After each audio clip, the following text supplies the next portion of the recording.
The woman in the locked bedroom. It happened in 2016 in a quiet, middle-class suburb in Ohio.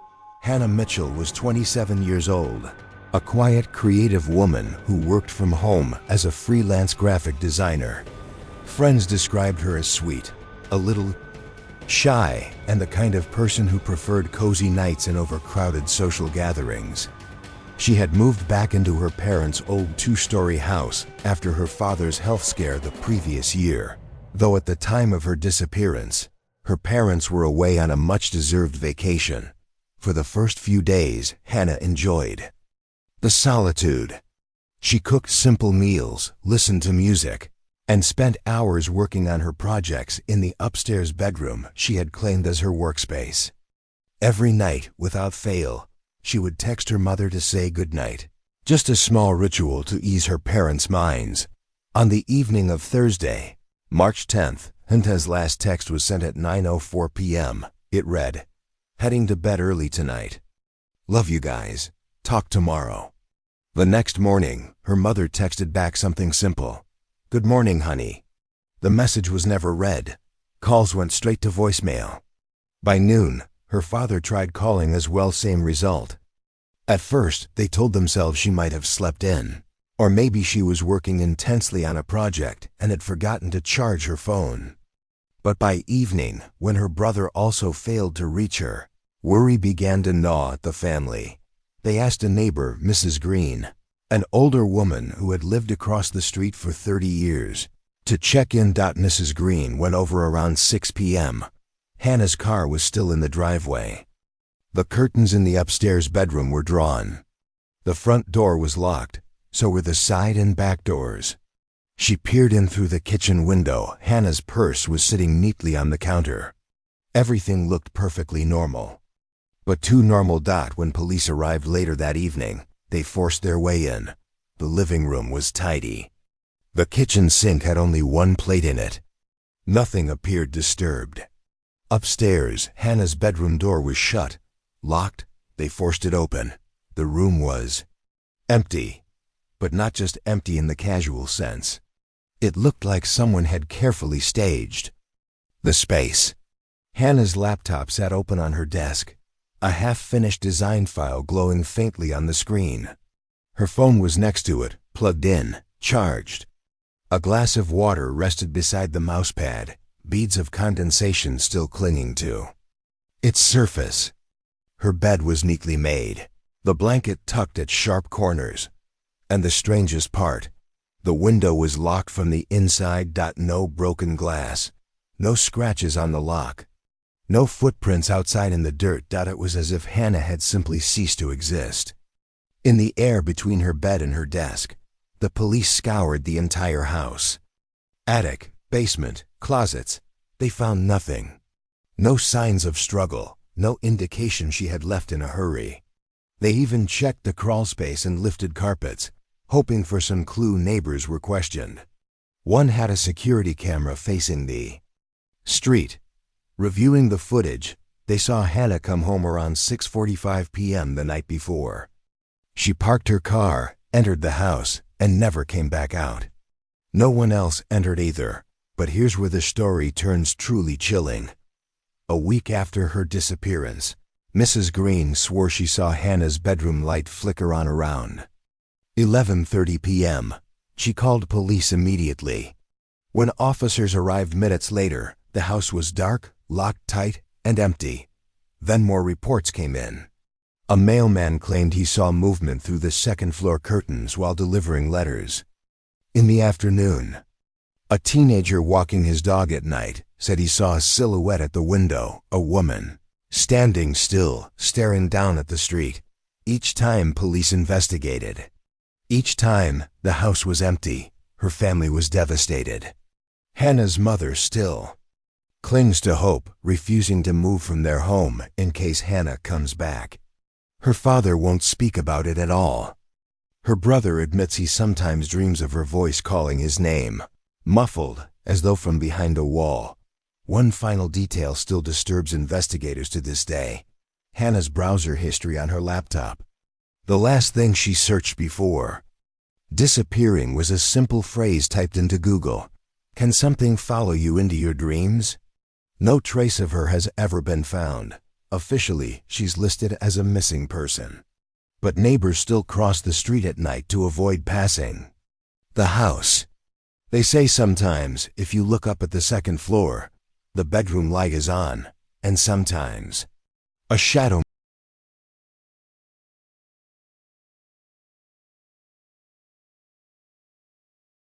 The man in the basement, Richard, was 42 years old when he vanished. On paper, his life didn't seem unusual. He was a father, recently divorced, working a regular job, and living in the kind of old, creaky house you'd expect in any quiet, Midwestern town. But to the people closest to him, Richard was changing. Some said the divorce had shaken him more than he admitted. Others thought the house itself was changing him. Whatever the case, by the end, Richard was a man who lived in constant fear of his own basement. After the divorce, he inherited the family house from his late uncle. It was old, built in the late 1800s, with uneven floors, pipes that rattled at night, and walls that seemed to breathe with the seasons. Richard was never fond of it, but he convinced himself it was better than paying rent. His daughter, Emily, 14 at the time, would visit every other weekend. She always hated the house. She said it felt too quiet, even when the TV was on, like the walls swallowed sound. But she loved her dad, so she endured it. Richard tried to put on a brave face for her, but his paranoia leaked through. He told friends he heard noises in the walls, like scratching or whispering.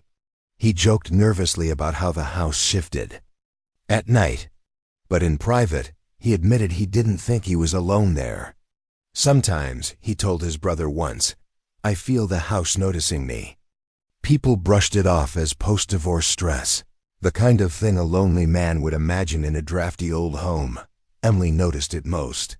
The way her dad always checked the basement door before bed, how he muttered under his breath while staring at the floorboards, like he was listening to something. She texted her mom more than once about it. "Dad's acting weird again. Keeps locking the basement door and then unlocking it."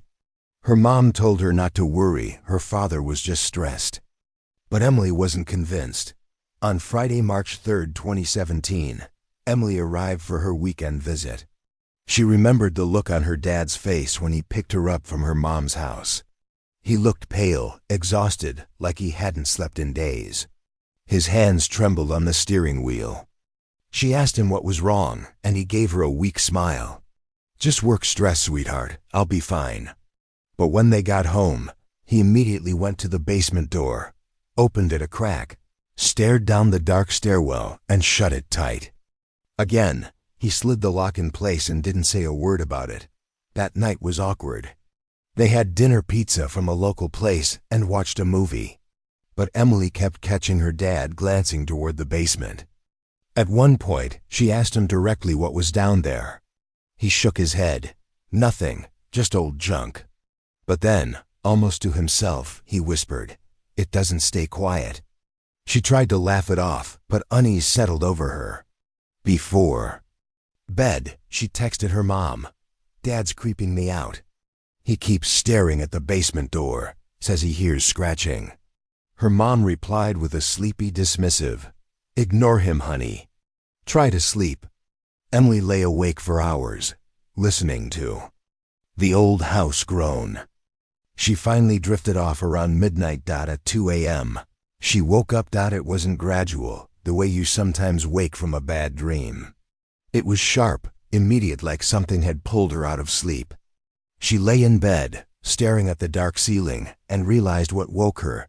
Footsteps. Heavy, slow footsteps. Coming from directly below her room. She held her breath, listening, the creaking of wood. The weight of someone moving carefully, deliberately. Her first thought was her dad. But something felt wrong.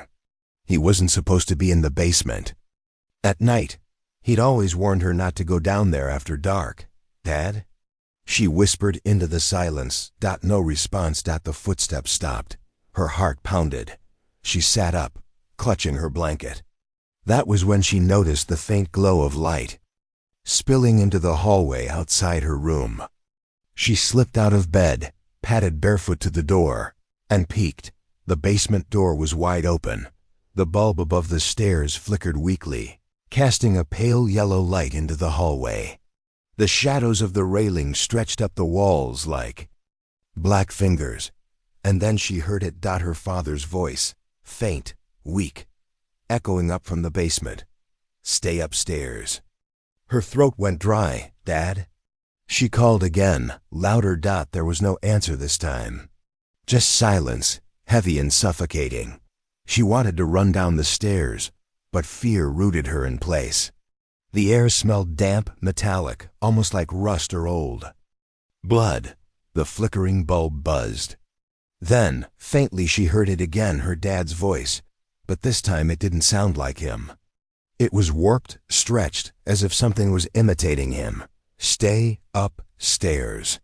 Emily slammed her bedroom door shut, locked it, and crawled under the covers.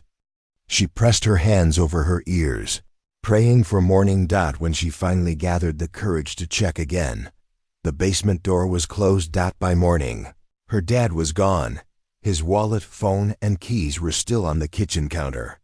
His car was still parked outside. The only thing missing was him. She called her mom, sobbing, who immediately called the police. Officers arrived within an hour.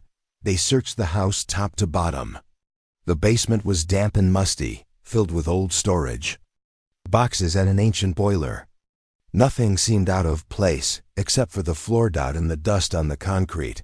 Clear drag marks stretched across the room. Long streaks, as if something heavy like a body had been pulled. The tracks ended at the far wall. The wall itself was solid brick. No openings, no secret doors. Just a wall. One officer, a veteran cop, later admitted he'd never seen anything like it. The marks didn't make sense. They ended flush against the wall, with no sign of where they led. It was as though Richard had been dragged into the wall itself. Emily insisted she had heard him. She told police about the footsteps, about his warning to stay upstairs, about the warped voice that didn't sound quite human. Some officers nodded sympathetically. Others exchanged doubtful glances. They wrote it off as scared teenagers' imagination. But then strange things began happening in the days that followed. The police returned several times to re-examine the basement. Each time, they reported equipment failures. Flashlights flickered, radios crackled with static, cameras malfunctioned. One officer even claimed he heard someone whisper his name from the far corner of the basement, though no one else was down there. Emily refused to go back to the house. She stayed with her mother, but she couldn't escape the sounds. In the weeks after her father's disappearance, she would wake up at night to the faint sound of knocking, always 3 knocks. Sometimes from her closet, sometimes from the floor, beneath her bed. And sometimes when she was half asleep, she swore she heard her father's voice. Faint, muffled, as if calling from far underground. "Emily, help me." The house still stands today. It remains in the family, though no one lives there full time. Relatives check on it occasionally, but few will stay past dark. They say the basement smells worse now, like damp earth mixed with rot. Emily is grown now, but she avoids the place at all costs. She says she still dreams about her dad, always the same dream. He's standing at the bottom of the basement stairs, his face pale, his eyes wide with fear. He opens his mouth to speak, but the sound that comes out isn't his voice. It's the same warped, hollow imitation she heard that night. Richard was never found, and if you ask Emily today what she believes, she'd tell you this: the basement took him. Something in those walls dragged him away, and it's still. The family dinner that never ended. The Carter family was as ordinary as they came. At least that's how the neighbors described them.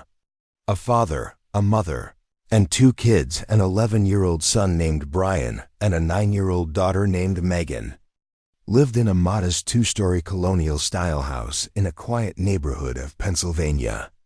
The kind of place where people waved at each other from their porches, where kids rode bikes until the streetlights came on, and where nothing truly bad was ever supposed to happen. The Carters weren't flashy people. David Carter, the father, worked as an accountant for a local firm. His wife, Linda, was a schoolteacher at the elementary school a few blocks away. They weren't rich, but they were comfortable. People said they were private but friendly, always smiling, polite, never any real drama. If anything, they blended in too well. And maybe that's part of what made their disappearance so chilling. Because there was nothing about them, nothing about their lives that hinted at anything dark or dangerous. They were the kind of family you'd pass in the grocery store and forget about 5 minutes later. And yet, in March of 2004, the Carters vanished from their own dinner table, and to this day, not a single trace of them has ever been found. On Monday, March 15th, around 6:30 p.m., a neighbor across the street remembered waving to Linda as she carried a casserole dish from her car into the house. She smiled back the way she always did. Around the same time, another neighbor saw David pull into the driveway in his dark blue sedan. The kids were playing in the yard for a while before being called in for dinner. It was, by all accounts, an entirely normal evening. The following morning, their next-door neighbor, Mr. Jensen, went over to return a ladder he'd borrowed. He knocked on the door, but no one answered.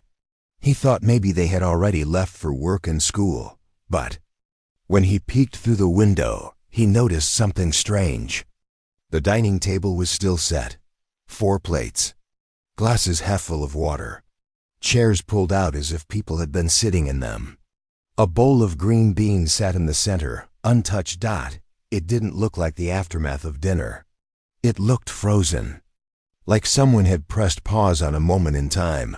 He backed away, unsettled, and that's when he realized the family cars were still in the driveway. Both of them. By noon, when no one had seen the kids at school and Linda hadn't shown up to teach, people started getting worried. David hadn't gone to work either. Calls to their home phone rang endlessly without an answer. That's when the police were called. When officers entered the house, they expected maybe a medical emergency, or at worst, a burglary. What they found inside was far stranger. The table looked exactly as the neighbor described. Plates with food still on them, as if the family had just started eating. Forks resting on the edges. One of the kids' napkins was crumpled on the floor. Glasses of water sat with condensation still clinging to them, though by then it had gone stale. The TV in the living room was still on, quietly playing an old sitcom rerun. The lights were on. Nothing appeared out of place. There was no sign of forced entry. No broken windows, no doors ajar. Upstairs, the beds were neatly made. Clothes hung in closets. Toiletries lined the bathroom sink. It looked as though the Carters had simply gotten up mid-dinner and walked out of their lives, but they hadn't taken their shoes. All the family's footwear was neatly lined up by the front door, the way Linda always insisted they leave them. Their wallets, IDs, and keys were still in the kitchen drawer. The kids' backpack sat by the couch, filled with homework and books. It didn't make sense. Police canvassed the neighborhood, questioning everyone who might have seen something. That's when a few strange details emerged. One neighbor, Mrs.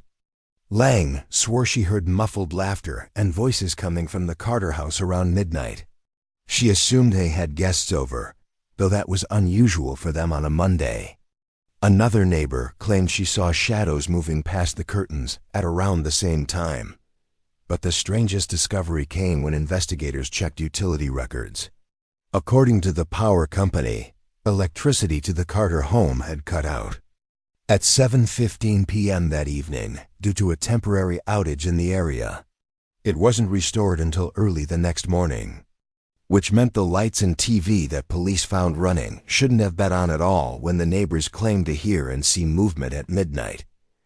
That detail alone has fueled speculation for years. If the power was out, what exactly were the neighbors hearing? Who or what was moving inside the darkened house? Police searched the area extensively. They brought in dogs. They drained a nearby pond. They checked every abandoned building, every shed, every stretch of woods within miles. No trace of the Carters was ever found. Not a single item of clothing, not a single fingerprint out of place. It was as though they had dissolved into thin air. Theories spread quickly. Some thought David might have committed some unthinkable act and hidden his family before disappearing himself. But there was no evidence of foul play. No blood, no signs of struggle, no disturbances in the house. And besides, David's car and wallet were still at home. Where would he have gone? Others believed they had been abducted. But if that was the case, how had someone managed to get 4 people out of the house without a single scream, a single sign of struggle, a single neighbor noticing anything?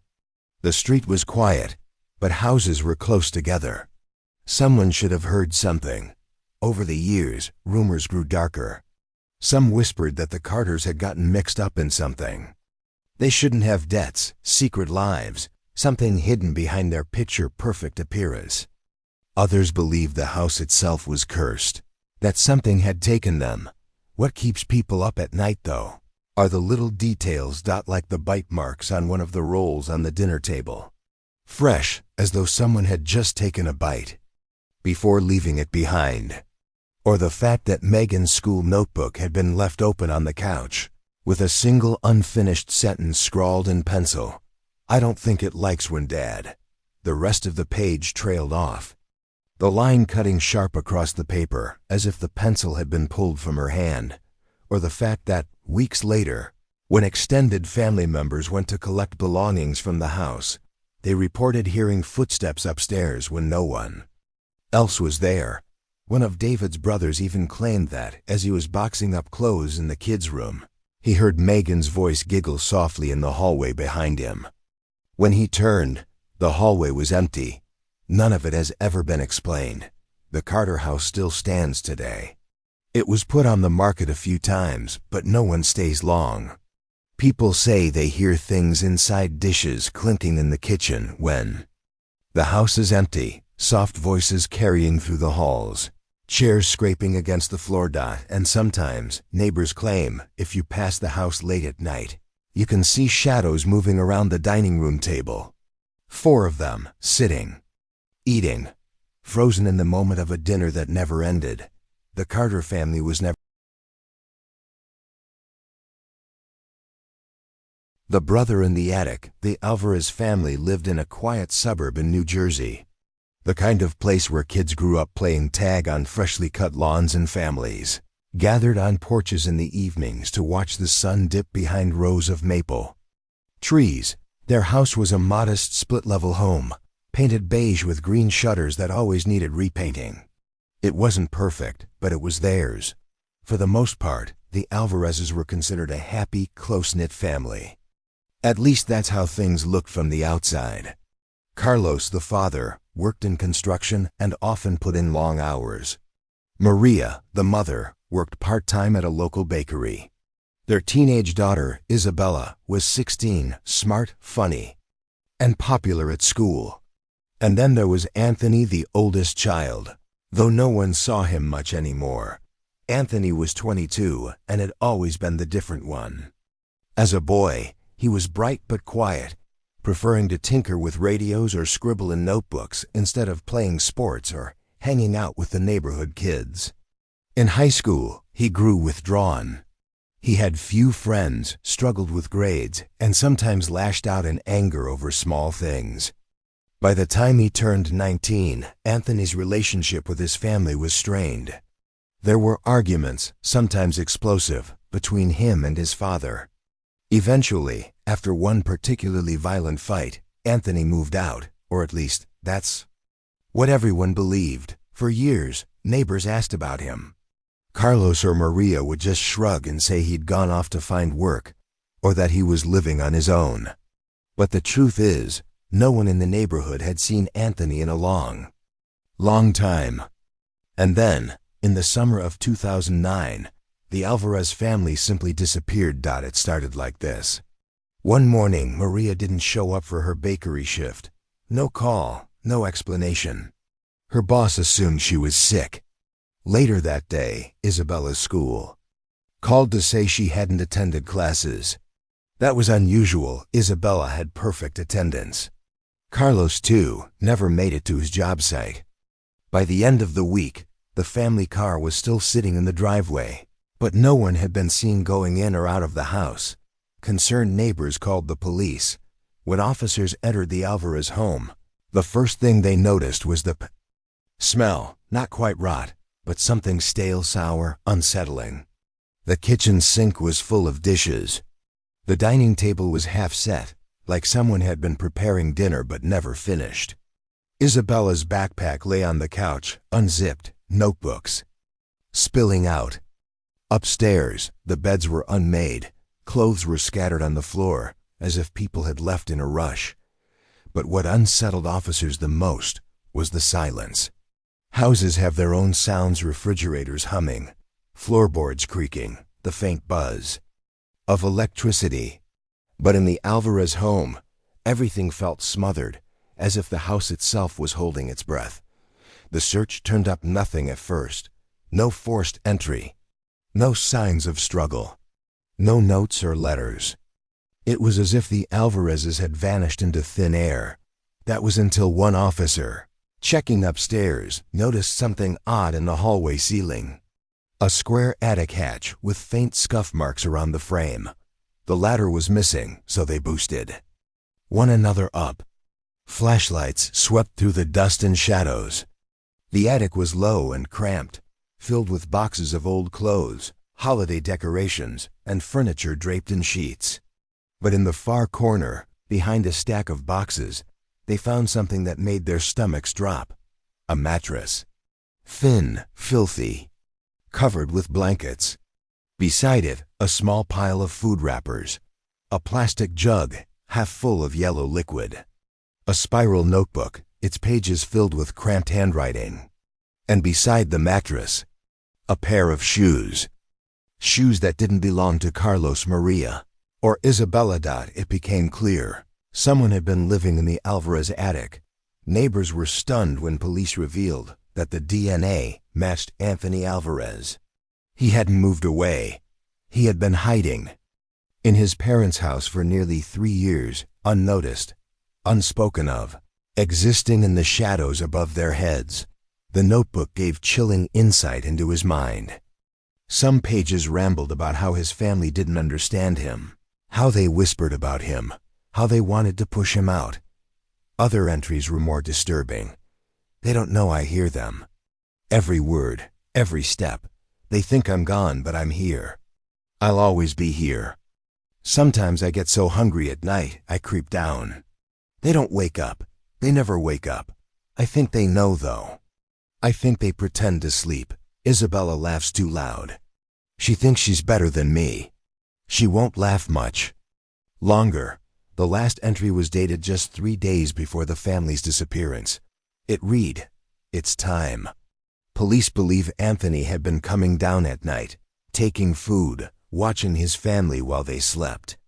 Some investigators suggested he may have grown bolder over time, sitting in the dark corner of Isabella's room while she slept, or standing at the foot of his parents' bed, listening to them breathe. But the question remained, what happened to the family?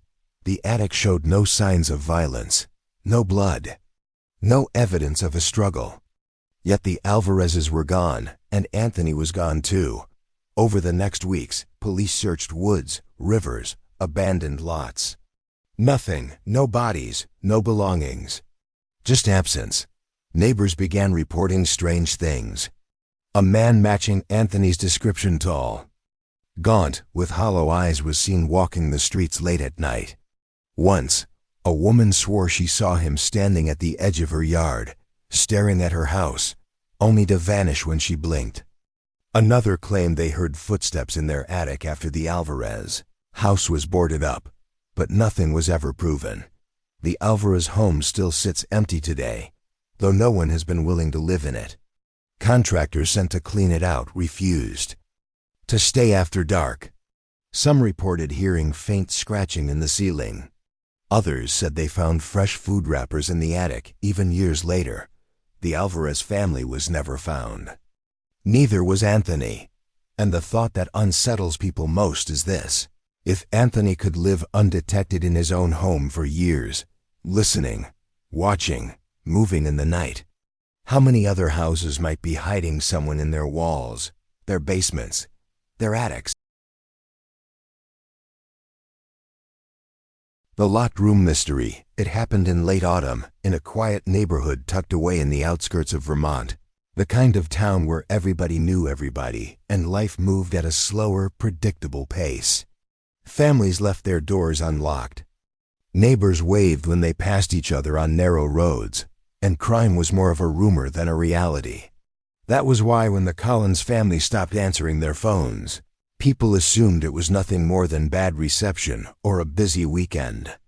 But what began as silence soon twisted into one of the most disturbing mysteries the town had ever known, one that no amount of searching, reasoning, or explanation has ever been able to resolve. The Collinses weren't remarkable people in any extraordinary way. Daniel Collins was a 45-year-old accountant, the type of man who kept his lawn perfectly trimmed and waved politely to anyone who drove by. His wife Marissa was a schoolteacher, warm and soft-spoken, the kind of woman who baked cookies for the neighbors around Christmas and always asked about their kids. They had 2 children, 13-year-old Emily, who was bright and talkative, and her younger brother Ryan, only 9 shy and attached to his mother's side. They lived in a 2-story colonial house at the end of a cul-de-sac, their windows often glowing warmly in the evenings as if their home radiated the very picture of suburban safety. But safety is a fragile illusion, and in that house, one ordinary weeknight, it shattered in a way no one has ever been able to piece back together. It started on a Monday evening. Daniel's sister, who lived across town, tried calling the house. She had been planning to drop off some old clothes for Emily, but no one picked up the phone. She didn't think much of it at first. Maybe they were having dinner. Maybe they were at Emily's soccer practice. But then she tried again later that night, still no answer. She left a voicemail, cheerful but slightly confused, and went to bed. The next morning, she called again. Still nothing. By Wednesday, concern had begun to take root. Daniel was usually meticulous about returning calls, and Marissa never let a day go by without texting back, even if it was just a smiley face or a quick, busy, talk later. But now there was only silence. On Thursday, Daniel's sister decided to stop by. She drove to their house in the late afternoon. Their car was in the driveway. The blinds were drawn, but a faint light glowed behind the curtains of the living room. She rang the doorbell. No answer. She knocked louder, then tried calling Daniel's cell from the porch. She could hear it buzzing faintly inside the house. But no one picked up. That was the first moment she felt something was truly wrong. She walked around to the back door, but it was locked. The windows were shut, curtains pulled tightly across every pane. It was as though the house had sealed itself shut. She called the police. When the officers arrived, they tried the same steps knocking, ringing the bell, peering through the blinds. The house sat there, stubbornly quiet, almost mocking their attempts. Eventually, they forced entry. What they found inside would haunt them for years. The house was pristine. The living room was tidy, the cushions neatly arranged on the couch. A coffee cup sat on the side table, half finished, still faintly stained with a ring of cream at the edges, as though someone had set it down only minutes earlier. A lamp glowed in the corner. The kitchen smelled faintly of leftovers. Dinner plates were stacked in the dishwasher, unwashed, as if a meal had been eaten in a rush. Nothing seemed disturbed. Nothing seemed broken. The only oddity was the sound of a television murmuring faintly from upstairs. The officers climbed the steps, calling the family's names. No one answered. They reached the master bedroom door. It was shut, locked. They called again, their voices louder now, firm, authoritative. Still nothing. The lock didn't budge. After a few warnings, they broke it open. The door splintered inward, the sound cracking through the silence of the house. Like a gunshot. And then nothing. The room was empty. Perfectly neat. The bed was made, the corners tucked tightly. Daniel's wallet sat on the dresser beside his watch and keys. Marissa's phone was on the nightstand, charging. A half-read, paperback novel was splayed open, face down, as if she had stepped away for just a moment. The curtains were drawn, the window latched shut from the inside, and the family dash gone. Not just Daniel and Marissa, but Emily and Ryan too. There was no sign of them anywhere. No clutter, no struggle, no hurried packing. Their shoes were by the door, coats still on their hooks. Every indicator pointed to a normal evening, interrupted. But interrupted by what? The strangest detail came when they checked the rest of the house. Every door had been locked from the inside. The front door, the back door, even the small side door that led to the garage. All bolted shut, the windows latched. No sign of forced entry, no broken glass, no scuff marks. It was as if the Collins family had simply dissolved into thin air, leaving behind a perfectly intact life paused mid-motion. The investigation that followed consumed the town. Police combed the neighborhood. They asked every neighbor if they had seen or heard anything. Some said they hadn't seen the family since Sunday afternoon, when Emily had been riding her bike out front. Others swore they heard laughter coming from the house Monday evening, though strangely, one neighbor recalled hearing it much later than seemed possible, around midnight, when the Collins family was never known to stay up. Inside the house, forensic teams dusted for prints. Everything belonged to the Collinses. No foreign fingerprints, no unfamiliar DNA. The food in the fridge was still fresh, the milk barely a day old. The family's phones, wallets, IDs all there. Daniel's car untouched. The house was a snapshot of ordinary life frozen in time. Except for the glaring absence of the people who should have been living it. Weeks passed. Theories sprouted like weeds. Some whispered about a kidnapping, but who would lock the doors behind them and leave no trace? Others thought maybe Daniel had orchestrated a planned disappearance. But why leave behind money, IDs, and cars? Some neighbors, usually in hushed tones, late at night, wondered about darker possibilities. About how Daniel had always been uneasy in the house after moving in. How he had once joked about the strange creaks at night and the way doors sometimes shut by themselves. How Emily had confided to her best friend at school that she sometimes heard voices when she was alone upstairs. Whispers that came from the walls. But the most chilling detail surfaced when detectives reviewed security camera footage from a house across the street. At exactly 10:46 p.m. on Monday night, the Collins' upstairs bedroom light turned off. 30 seconds later, the downstairs hallway light flickered once, then went dark. After that, the house remained completely black, except witnesses swore they saw lights inside for days afterward. Sometimes a lamp in the living room. Sometimes the faint glow of a television upstairs.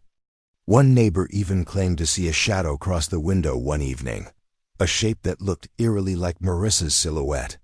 Police dismissed these as tricks of memory or the brain filling in blanks under stress. But the whispers persisted. Months turned into years, and still, the Collins family was never found. Their house eventually went up for sale, but no one wanted to buy it. Realtors staged it with furniture, turned on the lights, baked cookies for open houses.